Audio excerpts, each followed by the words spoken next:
Okay, now we have a piece that's soldered on, but of course we can't put it onto the motor housing like that. Why?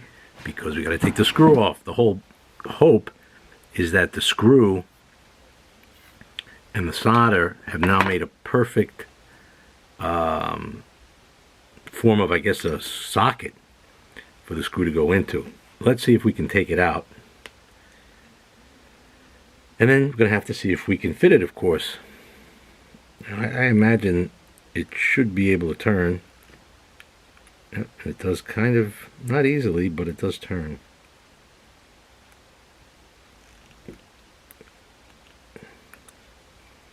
Maybe I thought it turned and it just slipped out.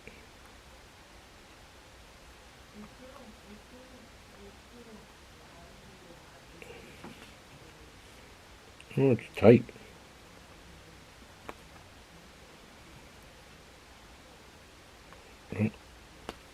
I'm hoping. The famous drop always happens. I'll be back.